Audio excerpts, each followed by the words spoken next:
संसाधन संरक्षण क्या है? संसाधनों का संरक्षण क्यों आवश्यक है? अथवा संसाधन से आप क्या समझते हैं? संसाधनों के संरक्षण के विभिन्न उपाय सुझाएं। अथवा संसाधनों के नियोजन से आप क्या समझते हैं? संसाधनों के संरक्षण के उपाय सुझाएं। उत्तर: हमारे पर्यावरण में उपलब्ध प्रत्येक वस्तु जो हमारी आवश्यकताओं को पूरा करने में प्रयुक्त की जा सकती है और जिसको बनाने के लिए प्रौद्योगिकी उपलब्ध है, जो आर्थिक रूप से संभाव्य और सांस्कृतिक रूप से मान्य है, एक संसाधन है। संसाधन संरक्षण मानव द्वारा संसाधनों के प्रबंधन को संरक्षण कहते हैं। विश्व में अधिकांश संसाधन सीमित मात्रा में उपलब्ध है, अतः उनका कम मात्रा में अधिक एवं सुरक्षित उपयोग करना संरक्षण कहलाता है।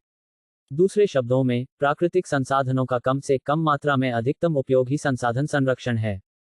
एलसी ग्रे के अनुसार, संरक्षण से तात्पर्य वर्तमान और भविष्य के बीच किसी संसाधन को उपयोग में लाने का संघर्ष है। वास्तव में, संसाधन संरक्षण में भावी पीढ़ी की आवश्यकता और आकांक्षाओं का भाव भी निहित है।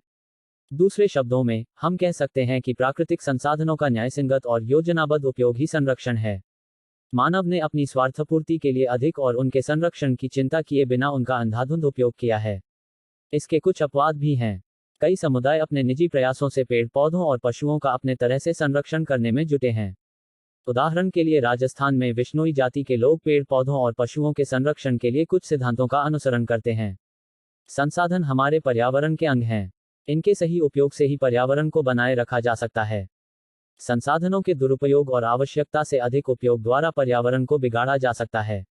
नवीकरण योग्य संसाधनों के सही उपयोग से समस्याएं कम उत्पन्न होती है। आवश्यकता से अधिक संसाधनों का उपयोग वर्तमान पर्यावरण के विनष्टीकरण का कारण बनता है। अनवीकरणीय संसाधनों के प्रति तो और अधिक सावधानी की आवश्यकता है, क्योंकि इन्हें पुनः नहीं बनाया जा सकता है। हमें इनके संरक्षण के लिए अधिकाधिक उपाय अपनाने चाहिए।